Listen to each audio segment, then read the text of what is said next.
তোর সাথে আপু ভাষণ করলো? আপু উঠে দৌড় দেয়নি? আপু? আপুকে কোন আপু? আরে আমি তো ওর আপু। হ্যাঁ হ্যাঁ না, আসলে তোমাকে পরিচয়টাই করিয়ে দেওয়া হয়নি। ওরই তো আমি একমাত্র বোন। এত তাড়াহুড়াতে আমি তোমাকে পরিচয় করে দিতে পারিনি। এই রিনি, আমার ভোলা ভালাই জামাইটার সাথে মজা নিচ্ছিস তাই না? ভোলা ভালা না ছাই, দুনিয়ার শয়তান একটা।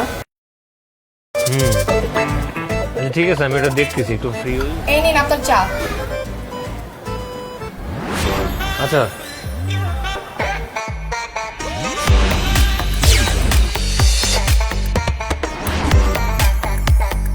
আচ্ছা, আমি একটু পরে ফোন দিই। হ্যাঁ বাই। তুমি এখানে কি করো? মানে আমার শ্বশুর বাড়িতে তুমি কি করতেছো? শ্বশুর বাড়ি না? মাথা থেকে তো আগের মতোই ডিমের গন্ধ বেরোয়। তোমার তো দেখতেছি সেই শুকাশুকি রোগটা এখনো যায় নাই, বিদ্যমান আছে। আরে ছাগল, বিয়ের পরে যে শ্বশুর বাড়ির ফ্যামিলি সম্বন্ধে সবকিছু জানতে হয়, এই কমন সেন্সটাও তোমার নাই না? আমারও তোমার কমন সেন্স শিখাইতে হবে না। আসছে গন্ধবাতিক মহিলা, আমার কমন সেন্স শিখাইতে। এই, তুমি আমাকে মহিলা বললা?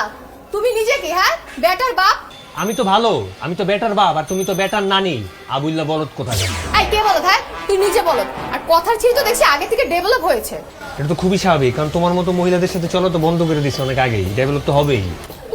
তো কাদের সাথে চলেন আপনি গন্ধওয়ালা জিরা? এই খবরদার, গন্ধ নিয়ে কোনো কথা বলবা না। তোমার যে মাথায় সমস্যা আছে, ডক্টর দেখাও না কেন? আমার কোনো রোগ নাই, তোর রোগ আছে। আমারও কোনো রোগ নেই, আর থাকলেও সেটা সাইরা গেছে, কারণ গতকালকে আমি বিয়ে করছি, বাসেরও করে ফেলছি। তোর সাথে আপু ভাষণ করলো? আপু উঠে দৌড় দেয়নি? আপু? আপুকে কোন আপু? আরে আমি তো ওর আপু। হ্যাঁ হ্যাঁ না, আসলে তোমাকে পরিচয়টাই করিয়ে দেওয়া হয়নি। ওরই তো আমি একমাত্র বোন। এত তাড়াহুড়াতে আমি তোমাকে পরিচয় করে দিতে পারিনি। এই রিনি, আমার ভোলা ভালাই জামাইটার সাথে মজা নিচ্ছিস তাই না? ভোলা ভালা না ছাই, দুনিয়ার শয়তান একটা। কি কি বললি? না না আপু, কিছু বলি নাই। তোমরা দুজন কথা বলো, আমি যাই। আমি না বুঝি নাই, কি কে এটা? আরে শোনো, ওই তো আমার একমাত্র বোন রিনি। শোনো, আমাদের বিয়েটা তো তাড়াতাড়ি হয়ে গেল। তোমার বাবা মা হজে যাবে দেখে আমাদের চটজলদি বিয়েটা হয়ে গেল। কিন্তু আমার খুব কাছের মানুষের সাথে তোমাকে পরিচয় করায় দেওয়া হয়নি। ও হচ্ছে রিনি। ও এমবিএ করতে ব্যাঙ্গালোর গিয়েছিল, সেমিস্টার ফাইনালের জন্য আসতে পারিনি। আমাদের বিয়ের একদিন পরে আসতে হয়েছে। ও হচ্ছে আমার আদরের ছোট বোন, আর তোমার একমাত্র শালী।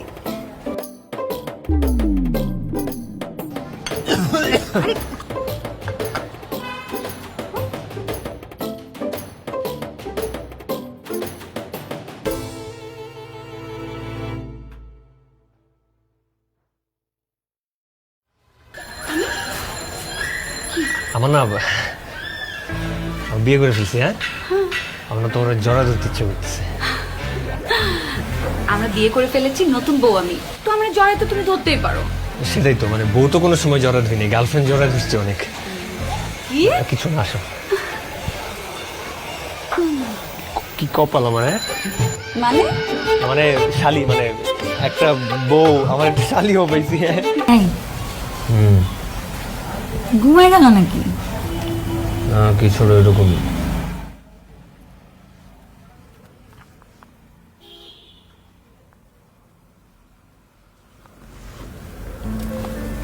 আঙ্গুল এরকম ঘষাঘষি করতেছো কেন? চুলকাইতেছে? চুলকের ওই যে ড্রেসিং টেবিলের উপরে চিকন চিউনি রাখা আছে, ওটা নিয়ে চুলকাও। তুমি থাকতে আমি চিরুনি দিয়ে কেন চুলকাবো? তুমি একটু চুলকাই দাও না। আমার হাত এখন ব্যস্ত আছে, সুতরাং এই হাত দিয়ে চুলকানো যাবে না। হাত কোথায় ব্যস্ত আছে এগুলো নিয়ে তোমার মাথা ঘামাইতে হবে না, ঘুমাও।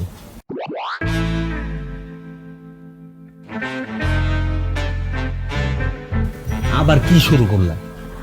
আচ্ছা, তুমি কি আমার বিয়ে করে হ্যাপি না?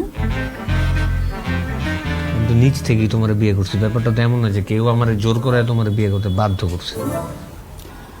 তাহলে আমি কি দেখতে সুন্দরী না? অনেক সুন্দর। তো আমার সবকিছু ঠিক আছে, আমি একটা মেয়ে মানুষ। আজকে বিয়ের সেকেন্ড দিন, তুমি এরকম কি ধরে শুয়ে রয়েছো কিসের জন্য? আবার আমি বলতেছি যে আমার একটু মানে চুলকাইতেছে, তুমি আমারে বলো যে হচ্ছে গিয়ে চিরুনি দিয়ে চুলকাও। তুমি কি আমার সাথে ফাইজলামি করো? তুমি এরকম উত্তেজিত হয়ে যেতেছো কেন? তো হাইপার কেন? তো আমি উত্তেজিত হব না তো আমি কি হব? হ্যাঁ, মানে তোমার তোমার সমস্যাটা কি? আমার তো কোনো সমস্যা নেই, আমার তো সবকিছু ঠিকঠাক আছে। হ্যাঁ, তোমার তো কোনো সমস্যা নাই, এটা তো আমি প্রথম রাত্রেই দেখলাম। তাহলে তুমি আমরা অ্যাভয়েড করতেছো কিসের জন্য? আমি কখন তোমার কোন জায়গায় অ্যাভয়েড করলাম? আমি যদি তোমার অ্যাভয়েডই করতাম তাহলে এক জায়গায় খাটের মধ্যে এমনি শুয়ে থাকতাম, আমি তো নিচে থাকতাম না, তোমার নিচে পাঠিয়ে দিতাম। ও, আমি ফিডার খাই না, আমি দুধের শিশু, আমি কিচ্ছু বুঝি না। তুমি কেন ফিটার খেতে যাবে? ওটা তো বাচ্চাদের খাবার। দুদিন পর তোমার নিজের বাচ্চা হবে, তোমার বাচ্চা ফিটার খাবে, তুমি কেন খাবা? বুঝছি, যাই হোক, সরি। সরি না? সরি কিসের সরি? আচ্ছা তুমি একটু রিল্যাক্স হও, আমি তোমার জন্য পানি নিয়ে আসি, ঠান্ডা পানি খাও একটু। হ্যাঁ, পানি নিয়ে আসি। এই শোনো, তোমার ঠান্ডা পানি তুমি খাও, আমার ঠান্ডা পানি খাওয়ার কোনো দরকার নেই। আমি যাই আমার বোনের কাছে যাই। আরে না না না না না না না না না না না না না। ছাড়ো আমারে, কিসের না না না করতেছো? হ্যাঁ, মানে তুমি তোমার বোনের সাথে যা ঘুমায় থাকবা কেন? কেমন দেখা যায় না ব্যাপারটা? তুমি এখানেই থাকো, এখানেই ঘুমাও। কেন তুমি না আমারে বললা যে আমার চিরুনি আছে, আমি আমার বোনের সাথে ঘুমাবো আর চিরুনি দিয়ে আমি চুলকাবো? ঠিক আছে, তোমার আমার কিছু করা লাগবে না, আমি গেলাম। না আচ্ছা, চিরুনিটা চুলকাইতে হবে না, আমার হাত দিয়ে আমি তোমার হাতে, মানে হাতে হাতে চুলকাই দিতেছি। এই যে relax হও।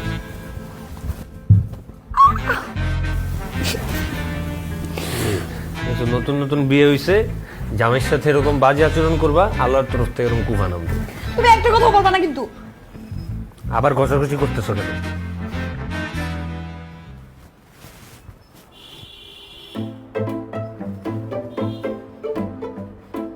ওদিক ওদিক চা, মেজাজ খারাপ আছে।